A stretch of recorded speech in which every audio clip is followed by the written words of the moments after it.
In June of 1975, Myron Farber, a reporter for the New York Times, got an assignment from his editor.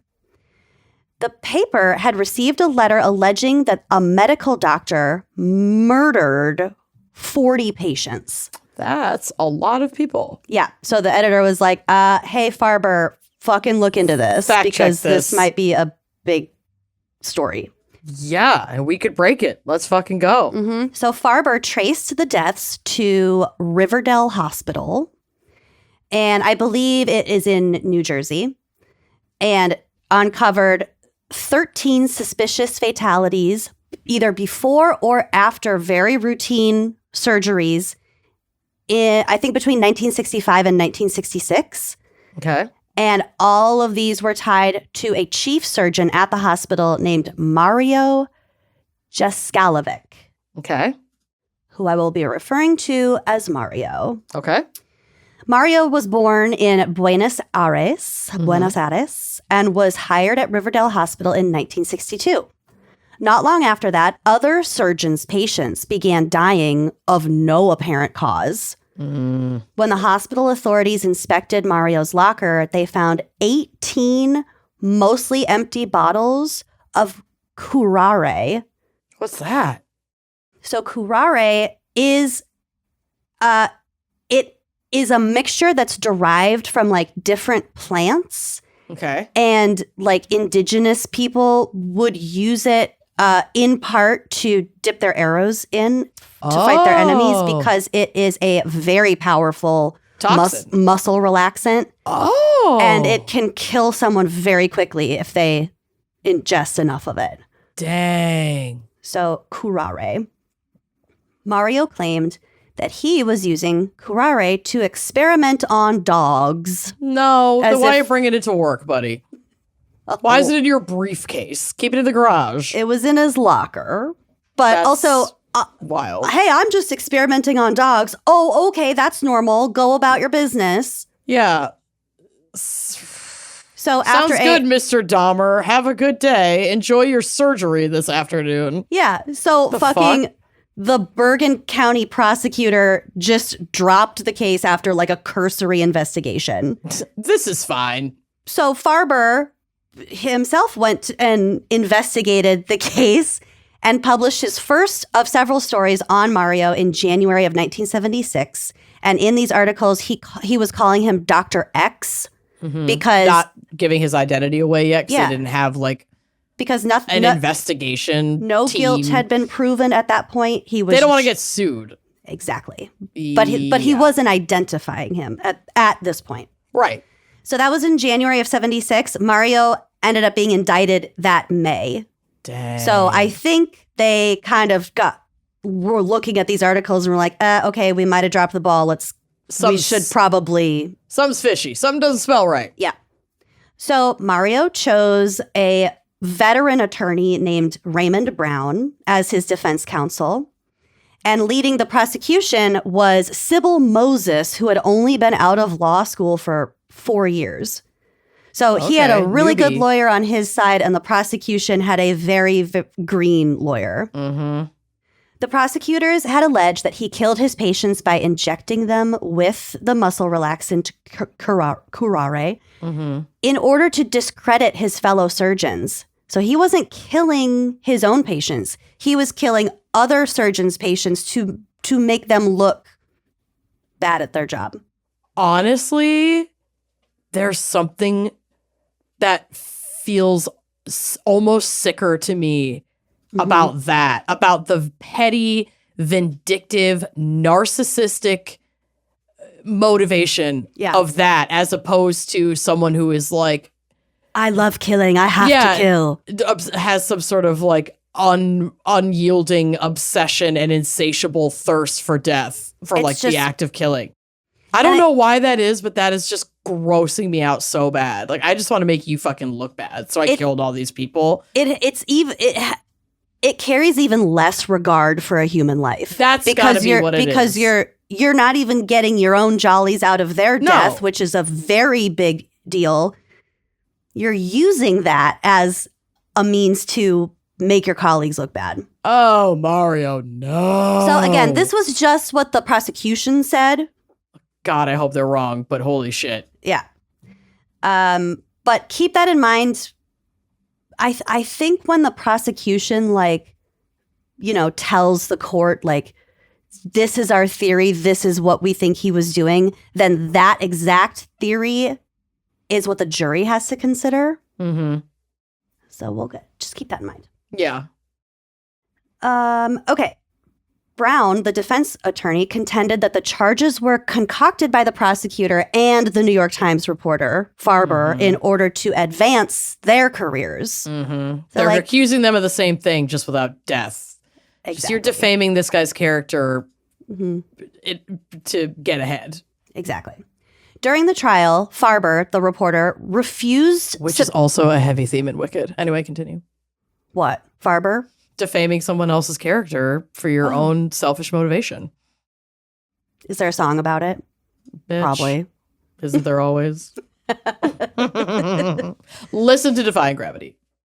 You don't have to tell me twice. That song has been in my head for a week. And I'd never heard it before this movie came out. That blows my mind. I know, you're not a musical theater person. I get it. No, I get it.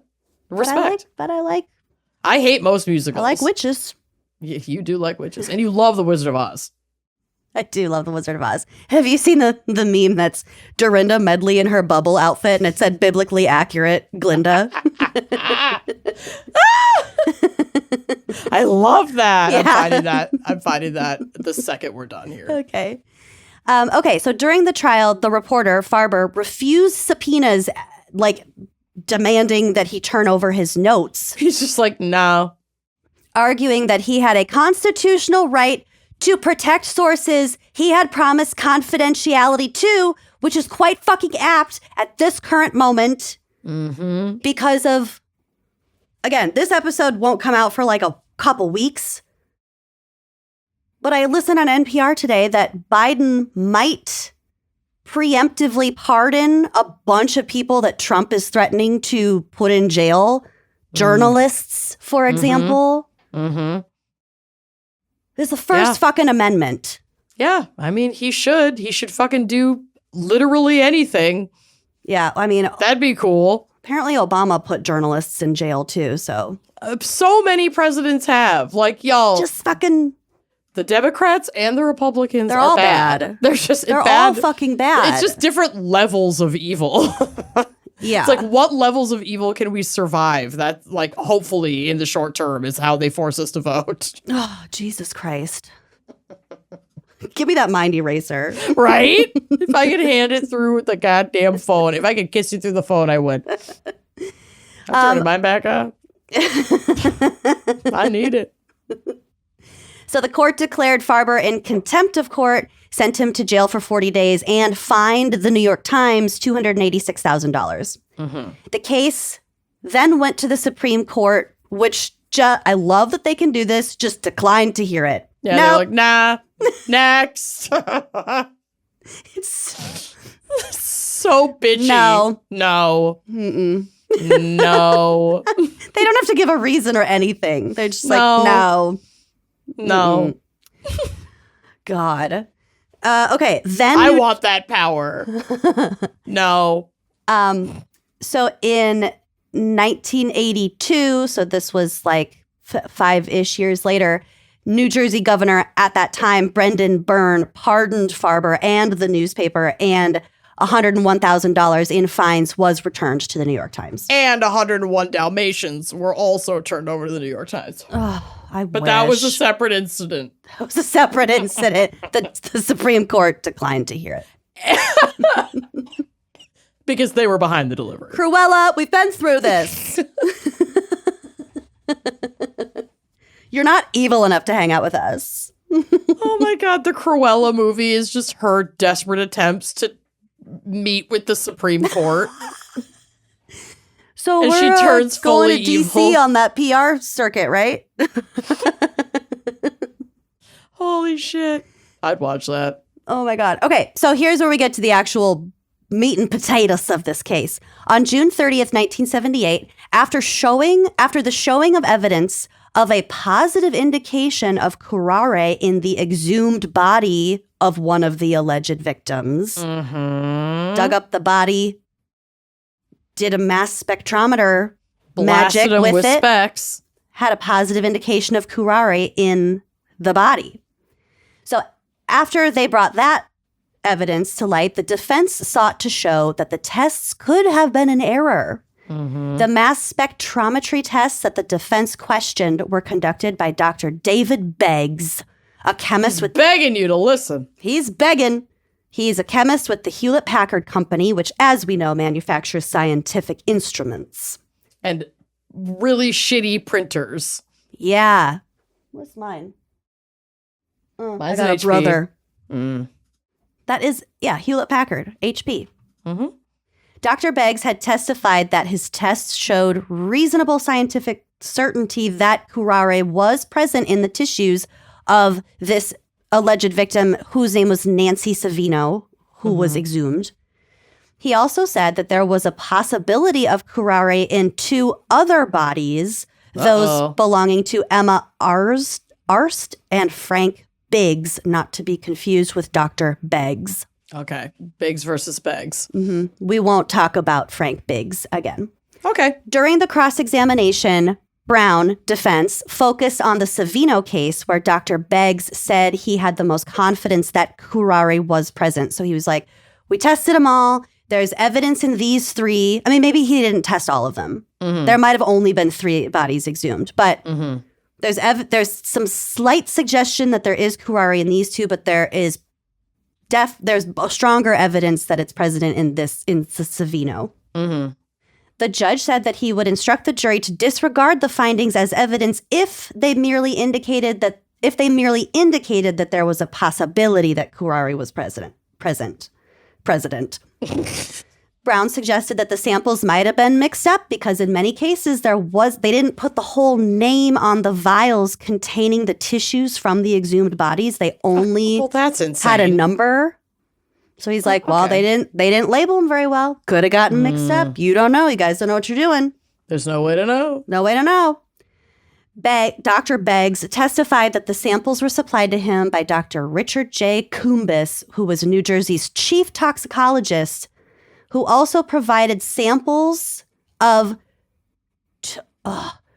tubocurarin. Okay. Which is the alkaloid that makes curare work. So curare is like more of a colloquial word for the poison.